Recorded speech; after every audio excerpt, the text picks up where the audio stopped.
Davi, fundamentalmente é o seguinte, as pessoas falam assim, tem que renovar, tem que botar gente nova. Não adianta mudar apenas pessoas, tem que mudar os métodos, desde a campanha. Uma coisa que começa mal não vai terminar bem. Então, na campanha, o processo já tem que ser feito corretamente.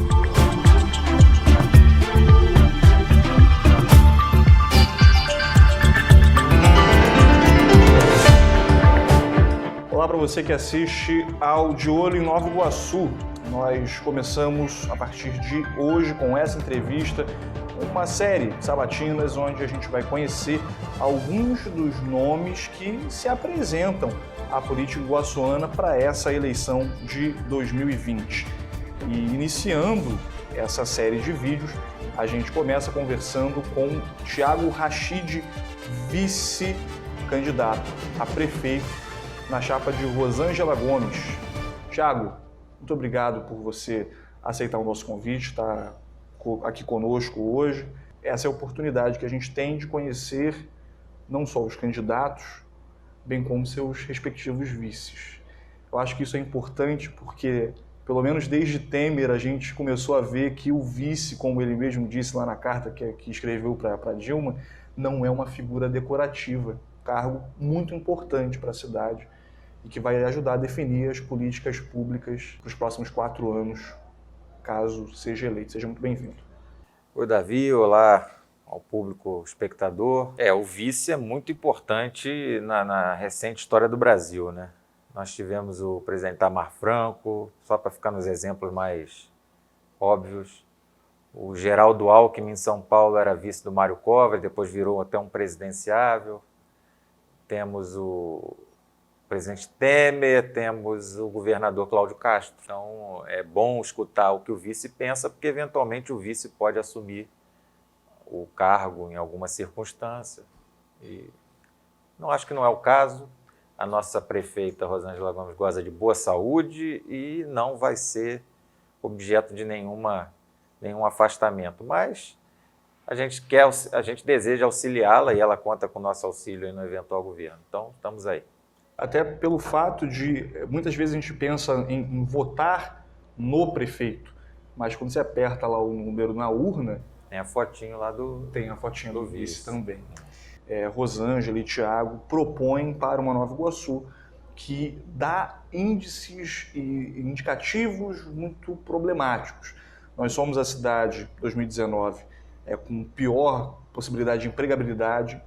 Isso implica em problemas diversos, incluindo a arrecadação, uma dependência maior do Estado, mostrando que essa cidade não é tão interessante para atrair investimentos, o que acaba gerando um ciclo vicioso de pobreza e de dificuldades que tornam o município cada vez mais complexo, né? Cada vez mais difícil de se lidar.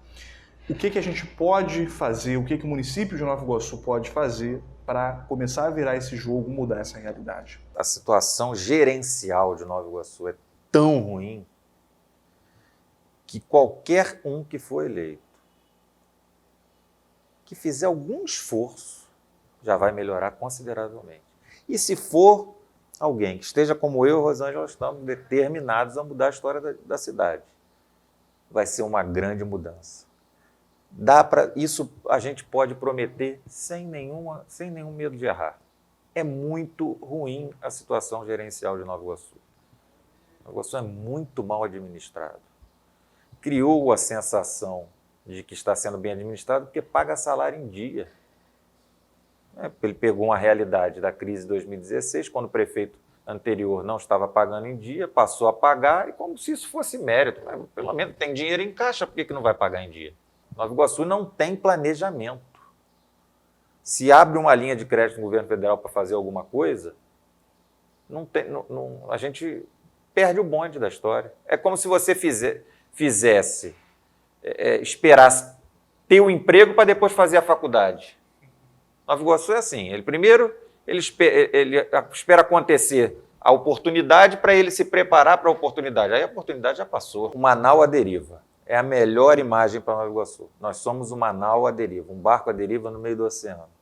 Para onde o vento bate, a gente vai. Se o vento bater para lá, a gente vai para lá. Se o vento bater para cá, a gente vai para cá. Até na década de 90, nós tivemos uma discussão de plano estratégico, mas a coisa não foi tão amadurecida. E a cidade não discute qual vocação, para onde que a gente quer ir, o que a gente vai fazer, quais são as prioridades, o que a gente quer fazer nos bairros para melhorar a vida das pessoas.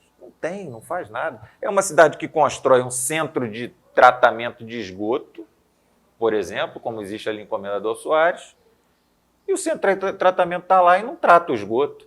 Existe, está pronto, mas não trata o esgoto. Porque fez, teve a oportunidade de fazer, fez, mas não tem. Isso não é um projeto da cidade tratar o esgoto. Então, vai ficando lá. O centro de tratamento se deteriorando. Que, inclusive, é um dos grandes problemas de Nova Iguaçu, né? É um dos grandes problemas. O ranking de 100 piores cidades, Nova Iguaçu figura entre elas. É o paradoxo, eu digo que é o paradoxo iguaçuano. Nós temos 70% da área do território iguaçuano em áreas de proteção ambiental. Só que nós, ao mesmo tempo, na área que a gente ocupa, a área que é urbanizada, a maior parte dela vive uma tragédia ambiental, que é a do saneamento. A gente vive uma tragédia ambiental nessa cidade, mesmo preservando grandes áreas tendo grandes áreas de proteção ao meio ambiente. Então, é uma cidade que não sabe para onde que nós estamos indo, para que a gente quer. Por que é assim? E o que dá para fazer para mudar? Uma das explicações, para a gente ficar na mais clara, a meu ver, é que a sociedade ela é totalmente desengajada. A política ela desestimula o engajamento da sociedade. A sociedade não acredita na política. Então, a sociedade não acredita na política, ela não participa do processo eleitoral. Isso torna o processo eleitoral mais caro, porque para o candidato passar a sua mensagem, ele precisa de mais dinheiro e para botar na cabeça das pessoas para votarem nele. O processo eleitoral caro gera corrupção, gera busca de apoios durante o período eleitoral, que cria certos interesses a serem defendidos no governo que entram em conflito com o interesse público. As engrenagens precisam ser alimentadas de forma nada republicana. Nada republicana. Eu acho que eu não gosto da palavra revolução, mas assim, a revolução do Bolsonaro, no sentido de a mudança que o Bolsonaro está fazendo no Brasil, é a instituição do interesse público como mote das decisões de governo e dos atos de administração. Isso, para mim, é claro, é indiscutível. Você pegar tudo que o Bolsonaro fez até agora, não, ele se orienta pelo interesse público. Isso é indiscutível. Pode não gostar, quem não gosta do Bolsonaro, me prova que não é. Pega 100 atos dele. Você vai ver que é claro isso. E é isso que a gente quer trazer, esse paradigma para Nova Iguaçu. A questão é essa, se você colocar o interesse público como centro, como norte das suas decisões, você começa a ter que agir de uma maneira uma maneira diferente. Você tem que ser eficiente, você tem que ter planejamento, você tem que fazer contratos vantajosos para a administração, etc., contratar menos cargo comissionado, aí você começa a governar direito. O problema é que as pessoas são eleitas em Nova Iguaçu para atender primeiro os interesses particulares. Quando der, a gente... E nesse ponto, a chapa Rosângela e Thiago está tranquilo, porque a gente vai ter total independência. Não temos dinheiro, nem queremos dinheiro sujo. Estamos com uma chapa puro sangue e temos vontade de fazer a mudança. Também tem isso, tem que ter a vontade. Davi, fundamentalmente é o seguinte, as pessoas falam assim, tem que renovar, tem que botar gente nova. Não adianta mudar apenas pessoas, tem que mudar os métodos, desde a campanha. Uma coisa que começa mal não vai terminar bem. Então, na campanha, o processo já tem que ser feito corretamente. Tudo às claras. Aqui, na nossa campanha, é tudo às claras. Eu já expliquei aqui como é que foi feita essa aliança. Isso está muito bem claro. É totalmente programática. A prefeita é a Rosângela, ela conta com a minha colaboração, ela fala isso sempre. Vamos governar juntos, você vai me ajudar. Ela conta com a minha colaboração, mas não tem negócio de você vai administrar essa parte da prefeitura, isso não existe. Isso não existe. Aquele fatiamento da Não administração. existe isso, não existe. Posso falar aqui categoricamente, não existe divisão do bolo, né? E, na medida do possível, queremos até que o bolo fique menor. Você pensa numa reforma administrativa? Com certeza, tem que fazer uma reforma administrativa. Não é questão nem de fazer uma reforma administrativa, é de ter uma administração. Porque não tem. Então, você acha que antes da gente poder pensar em programas para o governo, de projetos mais específicos, seria necessário virar a chave da forma que a prefeitura vem funcionando? Ainda que esse ou qualquer pessoa, de todos que já governaram Nova Iguaçu até hoje, fossem pessoas mais bem intencionadas do mundo, eles não teriam como fazer, porque eles começam errado na campanha eleitoral. Para começar, querem ganhar a qualquer preço. Eu não quero ganhar por qualquer preço, nem a Rosângela. Só quero ganhar se for para fazer mudança e fazer a coisa certa. Se não for, eu prefiro não ganhar. Eu prefiro levar a minha vida tranquilo. Para quê? Eu vou entrar ali para quê? Para ser vice-prefeito? Não sou ladrão, não quero roubar. Ela também não é. Então, só me interessa se for para mudar, para fazer uma cidade melhor. Isso vai ser vantajoso para mim? Vai. Se eu vou viver numa cidade melhor, minha empresa vai estar numa cidade melhor, vai ter mais emprego, vai ter mais gente para consumir, é bom para todo mundo. Uma das coisas que me chama a atenção nessa aliança que está sendo celebrada por Nova Iguaçu, entre o Aliança pelo Brasil e os Republicanos, é a familiaridade que vocês apresentam com o presidente Jair Bolsonaro. O presidente, por sua vez, tem alguma restrição à ideia de apoios sendo dados por ele mesmo. Há toda uma discussão a respeito disso, em que ele muitas vezes se coloca contra essa questão e, mais de uma vez, disse que seria mentiroso aquele que se colocasse como sendo o representante dele. Como é que você poderia explicar essa questão? Que parece, às vezes, anuviar muito a mente de quem está ouvindo. Poxa, o presidente está dizendo que não vai eleger ninguém, mas tanta gente está falando em nome dele. Há pouco tempo atrás, semanas atrás, havia uma outra candidata, Raquel Stasiak, do PSL, que também se apresentava com uma voz bolsonarista. Como é que a gente pode verificar marcas e sinais autênticos de bolsonarismo raiz, por assim dizer? E outra questão conjugada a essa que você pode incluir na resposta: quanto e que peso Bolsonaro terá nas eleições municipais, uma vez que a imprensa, em especial, aponta, vez ou outra, ou frequentemente, que seja algum tipo de desgaste com a sua imagem junto à população? Nós temos 5.570 municípios no Brasil. Se o presidente for dar conta de 5.570 municípios, ele não vai fazer outra coisa e vai inviabilizar o governo dele dentro do Congresso Nacional, onde esses 5.570 municípios estão representados, o povo desses municípios. Então, ele fez certo.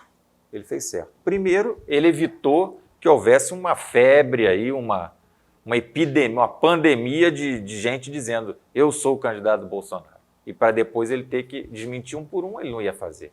Então, ele evitou isso. Mas ontem, hoje sexta-feira, dia 9, ontem, dia 8 de outubro, na live que ele faz todas as quintas-feiras, ele falou que, faltando 2 quintas-feiras para a eleição, portanto, cerca de 20 dias antes da eleição, ele vai anunciar apoio em algumas cidades brasileiras. Quais são? Ele já falou algumas capitais, mas acredito que sejam mais cidades, né? Ainda mais considerando que Nova Iguaçu é um colégio eleitoral importante a nível nacional. Isso não há de ser discutido. Eu vou respeitar o presidente, eu tenho que respeitar essa decisão dele. Se eu sou aliado dele, eu tenho que rezar ali o que ele falou. Não criar constrangimentos para ele. Mas nós temos que considerar o seguinte: o presidente fundou um partido no final do ano passado, em dezembro do ano passado. Nós fazemos parte desse partido. Esse partido se uniu aos republicanos. Nós membros do Aliança, nos filiamos aos republicanos. Flávio, Carlos e Rogério Bolsonaro estão nos republicanos. É uma coisa meio assim, parece para mim meio claro que, se não o presidente, mas os nomes, grandes nomes do bolsonarismo estão no republicanos, aqui no Rio de Janeiro, pelo menos. Isso é um indicativo que dá segurança ao eleitor, né? Agora, vamos aguardar. O presidente vai falar perto das eleições quais são as cidades que ele, já no primeiro turno, bate o martelo dizendo que ele apoia. E depois, no segundo turno, também outras cidades serão incluídas. Indo para a questão da força do bolsonarismo atualmente, eu não tenho dúvida que o bolsonarismo é muito forte ainda. Em Nova Iguaçu, particularmente, o presidente teve 77% dos votos no segundo turno. Ele pode ter perdido apoio nesse... Lógico, tem um desgaste do governo, ele pode ter perdido algum apoio, mas eu acredito que seja determinante se o presidente... Eu acredito. Ele ainda conseguiria, em qualquer cidade do Brasil, decidir uma eleição. O Celso Russomano, por exemplo, em São Paulo, ele bateu na trave várias vezes. Ele sempre começa em primeiro, lá na frente, depois ele vai caindo, sendo ultrapassado. Toda eleição é isso. Ele lança, ele é o primeiro, depois vem os outros crescendo e ele passa. Esse fenômeno esse ano já não aconteceu. Ele continua em primeiro, né? Você já vê que o Bolsonaro já fez diferença num colégio eleitoral extremamente complexo como é a cidade de São Paulo. Então, eu acredito que o presidente Bolsonaro vai ser decisivo nessa eleição.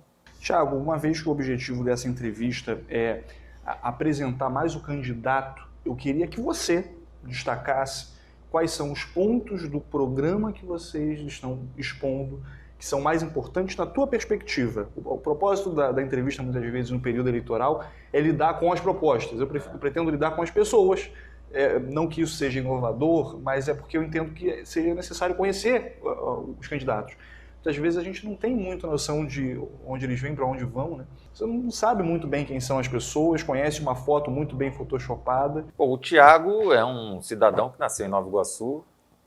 Às vezes, quando a gente vai para outro lugar, eu falo, ele é carioca. Não sou carioca, eu sou iguaçuano. Carioca é quem nasce na cidade do Rio de Janeiro, eu sou iguaçuano.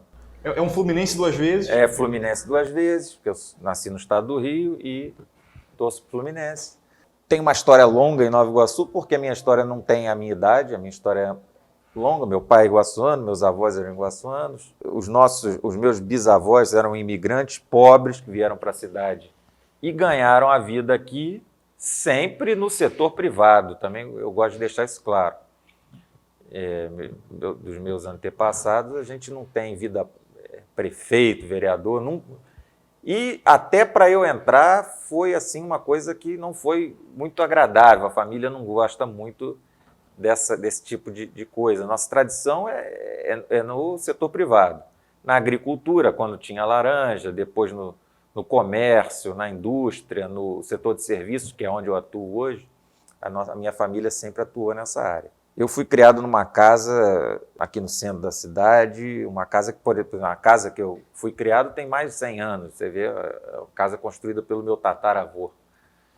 Então a gente tem uma história aqui em Nova Iguaçu que me cria uma afeição muito grande com a cidade. Essa minha indignação com a situação de Nova Iguaçu surgiu quando eu era criança. Eu viajava para São Paulo, férias escolares, aquele negócio. Eu via uma outra realidade nas cidades do interior de São Paulo. Eu falava, por que aqui é tão desenvolvido, minha cidade é daquele jeito? Cresci querendo entender por que a minha cidade é daquele jeito e eu acho que eu entendi os motivos porque a minha cidade é desse jeito e acho que sei como a gente pode começar a corrigir. Eu gostaria que a gente chegasse no ano de 2033, quando Nova Iguaçu a Vila de Iguaçu completa 200 anos de criação da Vila de Iguaçu. Eu acho que a gente pode ter essa meta de chegar em 2033 com uma cidade muito melhor. Eu gostaria de chegar no bicentenário de Nova Iguaçu como a melhor cidade fluminense em qualidade de vida, a melhor cidade do estado do Rio de Janeiro, que hoje é Niterói. Eu queria superar Niterói. É um grande desafio, uma grande meta, mas a gente precisa dessa grande meta para chegar lá. E o que pode tornar crível essa meta que é grandiosa? Como é que a gente consegue chegar a um ponto em que Nova Iguaçu, que apresenta índices tão complexos para falar, por exemplo, de empregabilidade também, da questão gestão de esgoto, enfim, mesmo uma cidade como Nova Iguaçu, que irriga uma boa parte do município do Rio, da capital do Rio, com as suas águas e falta água, uma parte expressiva do município. Como é que a gente consegue fazer isso? O grande problema de Nova Iguaçu chama-se extrema pobreza. A maior parte dessa população vive numa situação de pobreza que não permite com que ela se desenvolva. É uma pobreza realmente extrema. A própria Rosângela é um milagre dentro dessa situação de extrema pobreza. Foi um milagre ela conseguir se tornar quem ela é. Era uma pessoa muito, muito, muito pobre. Quem não conhece ainda vai ter oportunidade de saber a história dela. Ela tem uma sensibilidade social enorme por conta da origem dela. E ela se incomoda muito com o fato de muita coisa ainda ser do jeito que era do tempo que ela era uma criança muito pobre, que passou fome. O Tiago nunca passou fome. O Tiago nunca passou fome. Nunca fui rico, mas nunca passei fome. Eu sou do centro, sempre vivi no asfalto e tal. Eu sei como uma vida bem estruturada se mantém com trabalho honesto no setor privado, ou no setor público, mas com trabalho, com desenvolvimento econômico, produzindo riquezas. Eu sei a importância da produção de riquezas. Ela sabe a importância dos problemas sociais serem resolvidos. Nesse sentido, você vê que a chapa de vocês consegue propor um equilíbrio de visões? Assim? Eu acredito que a gente vai trabalhar, nós vamos trabalhar num binômio. Nós concluímos que no Brasil tem muito essa discussão, né? Liberdade econômica, Estado não vai fazer nada, ou não, o Estado vai fazer tudo. A gente tem que ver, a gente tem que entender que o Estado é uma ferramenta. Você não vai usar uma chave de boca para tirar um parafuso, um parafuso de Phillips ou de fenda. Não, você vai usar uma chave de fenda, uma chave de Phillips. O Estado não é um fim em si próprio, ele é um meio. Nós temos uma situação de pobreza em Nova Iguaçu tamanha que só Estado, só desenvolvimento econômico não resolve. Não resolve. Porque o sujeito não tem dinheiro para pegar o ônibus, para ir procurar um emprego, para dizer, eu estou aqui e eu quero trabalho. Ele não tem dinheiro para se alimentar. Ele não tem dinheiro para frequentar a escola e para daqui a 15 anos estar aí na vida economicamente ativa. Então a gente tem que trabalhar dos dois lados. Na área do desenvolvimento econômico, Nova Iguaçu rapidamente vai conseguir resolver o problema. Porque hoje o Estado, aliás, a prefeitura, falando Estado no sentido de poder público, a prefeitura é como se fosse aquelas bolas que bota na perna do preso. A prefeitura na economia iguaçuana, uma âncora que prende o desenvolvimento econômico. E só piora. Nesse governo piorou. Criaram um fundo, por exemplo, de incentivo à multa das empresas. No final do ano passado, a Câmara Municipal aprovou e o prefeito autorizou. Não negociou para impedir isso. Criaram um fundo para incentivar a multa das empresas. Sair um fundo que vai remunerar os fiscais com o dinheiro da multa. Parte do dinheiro da arrecadação. Nós vamos, daqui a pouco, quebrar todas as empresas, porque os fiscais vão para lá procurar problema. Não se dá para se trabalhar numa cidade assim. Não é só isso, são muitos problemas. A gente podia ficar aqui e fazer um programa só disso. Então, só a disposição de querer parar de criar dificuldade para vender facilidade, a gente já vai ter um grande avanço. O desafio grande é na área social. É corrigir o problema e mudar o paradigma da atuação na área social, de assistência para promoção. Você atuar buscando um resultado. O poder público tem que dar um resultado. Ele tem que ajudar aquela pessoa a ascender socialmente. Para isso, o poder público tem que ajudar a economia a se desenvolver para ter um emprego. No começo, a prefeitura vai dar um empurrão para o cara, para o cidadão, para a cidadã, né? Ter uma creche para deixar o filho, etc. Ter toda essa rede de proteção. Uma infraestrutura. Uma infraestrutura para as pessoas poderem entrar no mercado de trabalho, que tem que estar dando oportunidade. Tem que estar dando oportunidade.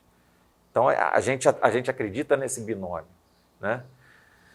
A Rosângela, falando assim das ideias na área social, ela tem muita preocupação com a questão da saúde e não é da boca para fora. Ela tem como provar que não é da boca para fora, porque ela sempre se preocupou com isso. E ela que mantém o Hospital da Posse aberto com as emendas que ela manda. A receita que sustenta o Hospital da Posse aberto são as emendas que a Rosângela manda. Reabrir o Hospital Iguaçu, isso aí pode gravar e cobrar. Nós vamos reabrir o Hospital Iguaçu e vamos manter abertas e funcionando devidamente clínicas 24 horas em Austin, Miguel Couto, quilômetro 32. Essa vai ser a estrutura macro. Posse como hospital regional, emergência. Hospital Iguaçu para atender mais as pessoas, o cidadão iguaçuano. E essas unidades, fora aí a rede básica que tem em todo o município, né? Os postos de pronto atendimento. E na educação, firmar parcerias para o tempo integral. Não o ensino em tempo integral, o ensino pela manhã na rede básica fundamental, né, que é a área da prefeitura, a área de educação. De manhã estudar, toma café, estuda, meio-dia almoça, de tarde ter uma atividade lúdica ou de música, uma extracurricular, né? Janta, toma o lanche, depois janta, vai para casa alimentado. A gente quer isso vai acontecer, nós vamos fazer parceria para que as escolas possam ter as atividades pela parte da tarde, com academias de música, com clubes, com campos de área esportiva. Vamos fazer essas parcerias, vai sair do papel a tão sonhada escola de tempo integral. E eu acho que assim a gente vai conseguir ajudar muito as famílias, os pais a poderem trabalhar com tranquilidade, sem se preocupar com a alimentação. A sua criança vai estar custodiada pela prefeitura nas escolas e não vai estar fazendo besteira, né? Com essas duas atuações na área da saúde e da educação, a gente vai melhorar muito a qualidade de vida dos iguaçuanos, sobretudo dos mais vulneráveis, né? E os seus pais vão ter condições, vão ter um alívio no orçamento, porque a mãe, de repente, tem que botar alguma pessoa para ficar de olho no filho, tem que pagar a janta, tem que pagar o almoço. Isso tudo, na vida de uma pessoa trabalhadora assalariada, faz diferença, né? Eu tenho certeza que ao final de 4 anos nós vamos ter uma realidade social bem melhor. Com certeza. E aí nós vamos poder dizer, nós não demos assistência social, nós promovemos socialmente os iguaçuanos. Essa é a nossa esperança, esse é o nosso dever. E tenho certeza que Rosângela está preparada e eu estou aí para ajudá-la. Você conheceu um pouco melhor agora Thiago Rachid, que é candidato a vice-prefeito na chapa Rosângela Gomes, um pouco da história dele e também dos seus projetos. Thiago, queria abrir agora esse momento para as suas considerações finais e agradecer já nesse momento a sua disponibilidade de conversar com a gente. Eu te agradeço e eu posso dar a garantia para o cidadão que está me assistindo que votando 10, votando Rosângela Gomes e Thiago Rachid, em 2024 a cidade de Nova Iguaçu vai ser uma cidade bem melhor. Não vai ser o paraíso, não vai ser a cidade, ainda a cidade que nós sonhamos, vai ser uma cidade muito melhor, caminhando para aquela cidade que a gente deseja ter um dia. Vote 10, vote Rosângela Gomes, tamo junto. E a gente continua de olho em Nova Iguaçu. Continue nos acompanhando, nos seguindo e assistindo às próximas entrevistas. A gente se vê na próxima. Até lá. Tchau.